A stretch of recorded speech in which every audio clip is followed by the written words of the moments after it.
Pittsburgh's going to the Super Bowl. Here we go.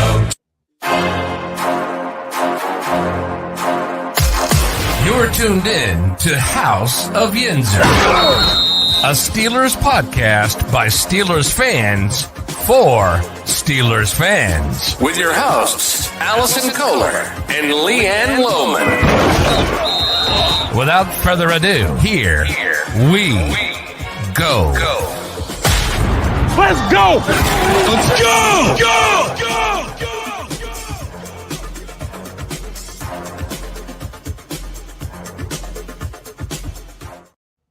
So the biggest news in this, it's the off season. So the big news this week is Brian Flores is headed to the Minnesota Vikings, which, again, we all knew he wasn't going to be around longer than the 2022 season. Bye, Felicia.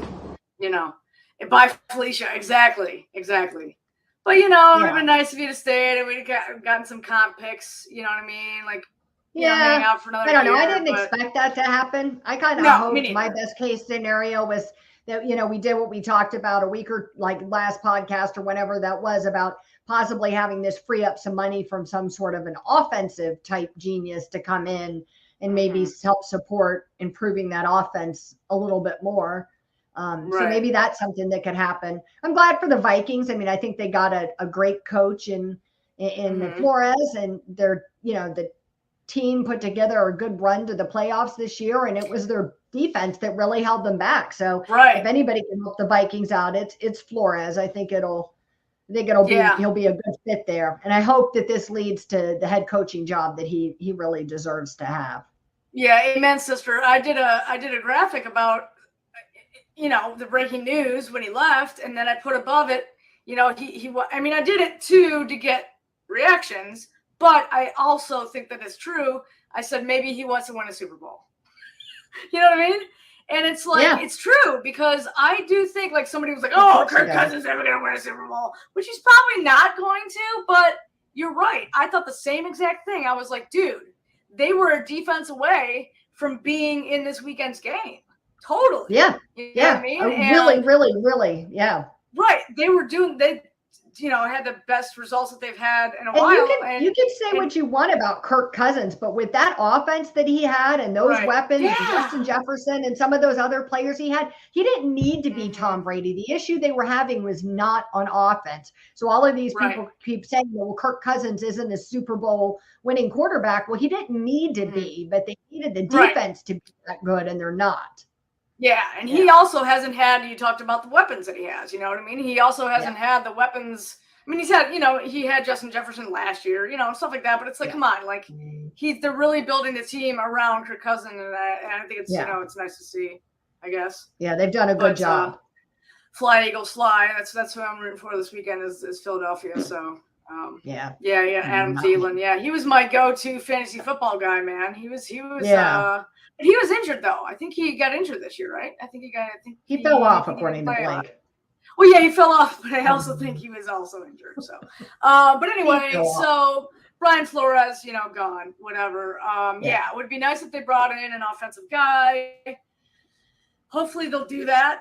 You know what I mean? I don't know who that is. Somebody asked me, who do you think that is? And I don't know. Do you know what I mean? I think there's, I don't know all of the quarterback coaches in the league, who's amazing and who's not, you know what I mean, for every team in the NFL, but I'm sure there's some kind of a position coach or a line coach out there that, wants to move up, and this is his shot, or chance to provide some support, maybe go somewhere else, or maybe an offensive line coach who isn't happy where he is. Right. I don't know if the Texans are keeping Pep Hamilton around or not. But that would be good. He would be a good option. But Leftwich, why don't we just kick the tires on? He already has an existing relationship with the Steelers. He already gets along with Mike Tomlin. You know what I mean? Like, obviously, you look at the Bucs season this year, and you can't say, you know what I mean? Like, Tom Brady did great, and I'm sure our producer Blake could speak more of this. We could probably do a whole freaking show on Byron Leftwich, and with Tom Brady this year, but. you know. Yeah. Here's the thing about Leftwich, and somebody brought this up on a podcast the other day, and I thought it was a really good point, that when you bring a Brian Flores in to support, you know very clearly going into it, like this is a short-term, temporary assistant. You know what I mean? He's not somebody who's looking to stay for a long period of time. He's also had more experience. He was a more experienced guy, a stopgap, you know, so he's a more experienced guy who's just coming in to provide support. When you talk about a Leftwich is looking for this like bigger position, this longer term situation. And, you know, I think it's a valid point that it might make Canada feel threatened and not in a good way. Do you know what I mean? Right. If that's not your intention, you're not bringing somebody in to compete for the job. Yeah. Your intention is support, but then you know that Canada would never be able to do anything right. If the offense did really well, it would be that Leftwich fixed the problem. And if, you know, they didn't do well, then it would be that Canada is without help, you know. So I think there's the right kind of person to bring in for that. But I think Leftwich would have needed to replace Canada to not need so many issues. Right. And that was kind of my thinking too. And I thought the same thing. I was like, man, maybe, you know, Canada would feel threatened, but at the same time, he could feel like motivated. Like, hey man, I've got this guy down my neck. Like, I'm gonna kick ass this year because, you know, he could take my job. You know what I mean? Yeah. But again, I mean, I don't think anybody wants Canada to kick ass. I mean, obviously, we want what about Arizona's old head coach? Isn't he in Thailand or something for the year? Oh, yeah, Cliff Kingsbury. I forget his name. Yeah. Cliff Kingsbury. But Kingsbury. Yeah, Cliff Kingsbury. Yeah. Cliff Kingsbury. Yeah, I think he's in Thailand.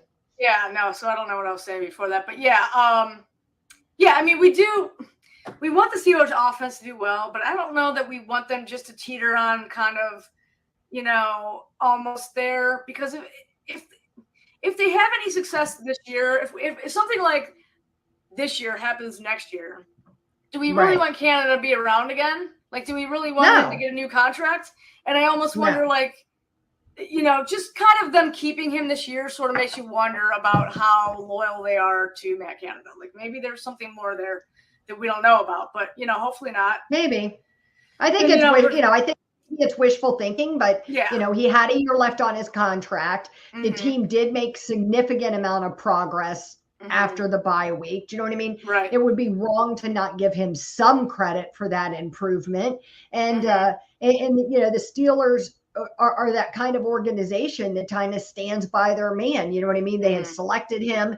They hired from within, moved him up the ladder. And so I told you before, it never surprised me that they brought him back for this last year. No, I think this year is like the be all end all for him. Do you know what I mean? I think if they don't necessarily have to make it to a Super Bowl, but I think they have to make significant progress, measurable progress this year for him to be able to return, get a new contract.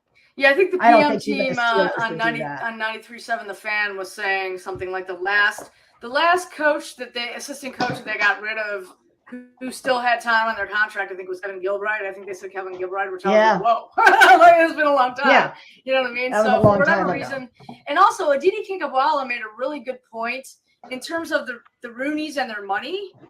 Like, you hear of all these. So we'll take the Falcons, for example. Arthur Blank, who owns the Falcons. The Falcons aren't even like he's his number one thing. Like, he owns Home Depots, he owns all these different things. So he's got his money in everything. The Roonies, what do they have their money in? The Steelers. Like, their only thing